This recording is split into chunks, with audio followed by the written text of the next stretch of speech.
माननीय सभापति महोदय, मांग संख्या 27 पर मुझे बोलने का मौका दिया, उसके लिए धन्यवाद। माननीय सभापति महोदय,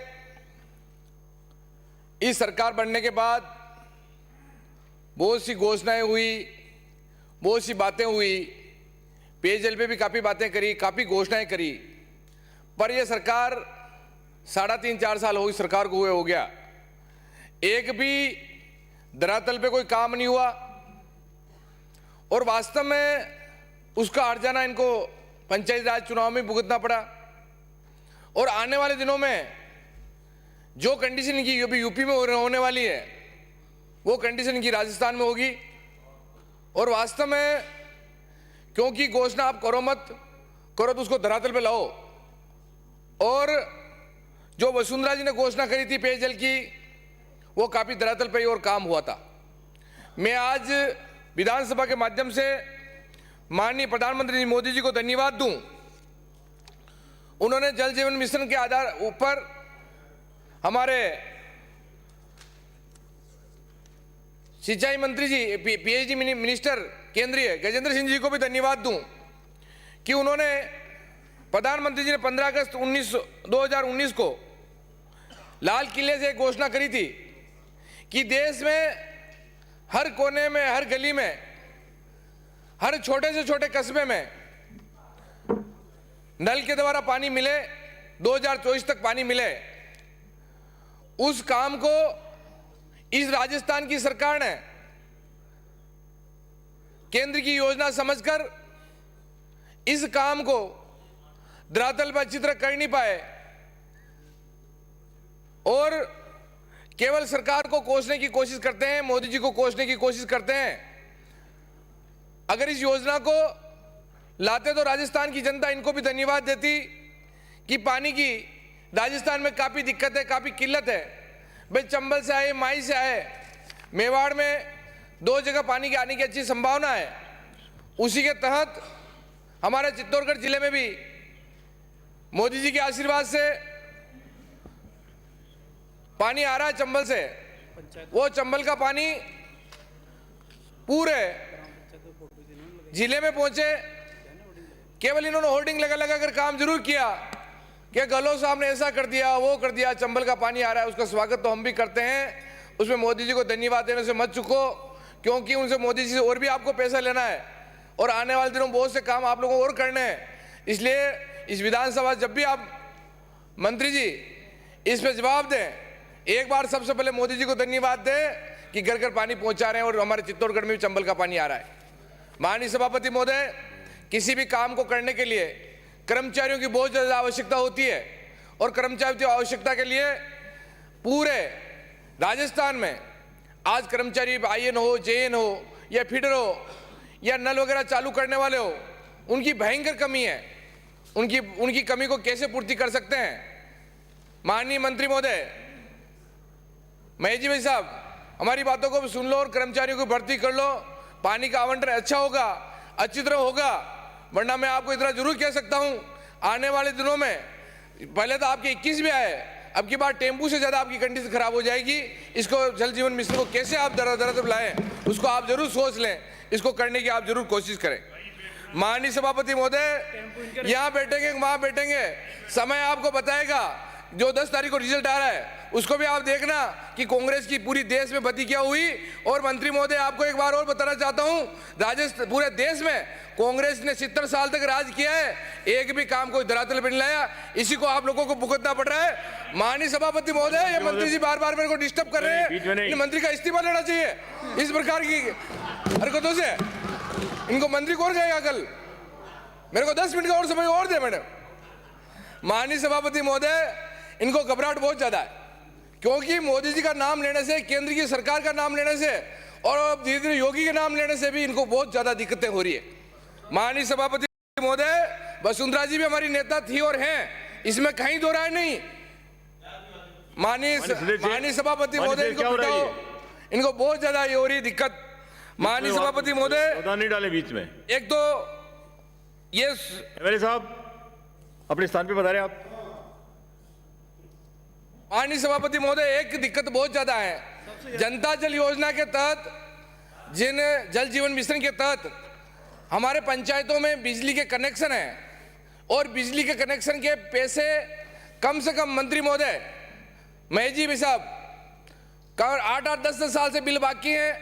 उन बिल की वजह से पंचायतों को कनेक्शन काट दिए जाते हैं। पंचायतों की किस्तें पहले भी नहीं आ पा रही है। आपकी सरकार उन पंचायतों को, सरपंच अभी भी रो रहे हैं, उनको पैसे आप पहले भी नहीं दे रहे हो। उनकी 5-7 किस्तें बाकी है और जो किस्तों के पैसे आते हैं वो बिल में जमा करा देते हैं और पंचायत में विकास डेवलपमेंट नहीं हो रहा है। मेरा तो आपसे आग्रह है कि ये जितना भी पैसा है पंचायतों का पैसा, जो जल जीवन मिशन का पैसा या आप लोगों का जो भी पैसा उनका बनता है वो सरकार अपने लेवल पे जमा कराएं, वो बिल अपने लेवल पे जमा कराएं तो उन पंचायतों को सहूलियत होगी। क्योंकि कनेक्शन काट दिए जाते हैं। मेरी बहुत सी पंचायतों को कनेक्शन आज भी काटे हुए हैं। करीब 1-1 महीने से लोग पानी के बिना तरस रहे हैं। माननीय मंत्री महोदय, उनका बिल अपन कैसे सरकार के लेवल पर जमा कराएं, उनको कैसे सहूलियत करें, उसको भी आप लोग देखें। माननीय सभापति महोदय, हमारे यहाँ नवीन सोलर पंप की आवश्यकता है, उनको भी आप करें। पहले भी आप लोगों ने 40 एक एमएलए को 40 और 40 हेडपम्प दिया है और सिंगल फेज मोटर दी है, वो भी धरती पर पूरी लग नहीं पाई है, पूरे यहाँ लग नहीं पाए। उनको लगाने की कोशिश करें। अभी भी आप लोगों की मांग है उनको पहुँचाने, उनको जल्दी लगवा दें क्योंकि आने वाले दिनों में 1 साल में चुनाव हो जाएंगे, आप रहेंगे नहीं, हो सकता है वो भी हम लोगों को लगाना पड़े, वो भी हम लगाएंगे, कोई दिक्कत नहीं। माननीय सभापति महोदय, एक हमारे पंचायतों में एक और दिक्कत है। शहरों में और गांवों में जो पानी आ रहा है अभी भी कहीं न कहीं फ्लोराइड वाला है, क्योंकि जल जीवन मिशन का पानी अब चंबल से ला रहे हैं। उन पानी में बहुत समय लगेगा, इसलिए फ्लोराइड का पानी को कैसे कम कर सकते हैं उसको भी देखें। एक सभापति महोदय, शमशान घाट हो, कब्रिस्तान हो, यहाँ भी पानी की जब भी लोग जाते हैं वहाँ काफ़ी दिक्कतें रहती है।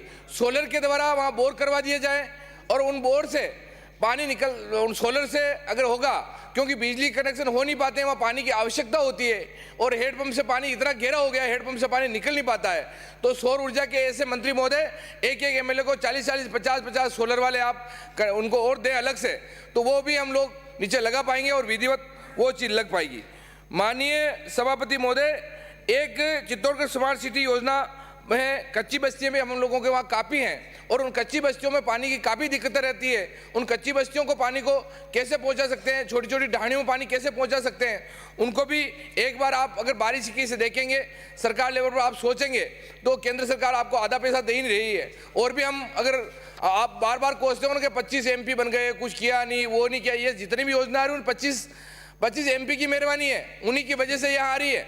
माननीय मंत्री महोदय, तो उनको भी धन्यवाद दो, सभी सांसदों को भी धन्यवाद दो, मोदी जी को भी धन्यवाद दो। और भी कोई पैसा चाहिए तो उन लोगों को कहो, हम भी आप सब लोगों के लिए, हमारे प्रतिपक्ष के नेता उपनेता उन लोगों के साथ चलेंगे और जितनी भी योजना है उनको क्रियान्वित कैसे करेंगे कर लेंगे, क्योंकि दिन इन्हीं गिने आप लोगों के रह गए हैं। उन दिनों में भी आप काम करोगे तो आपको बहुत ज़्यादा धन्यवाद मिलेगा। उन कामों को आप कैसे कर सकते हैं उसको करवाने की कोशिश करें।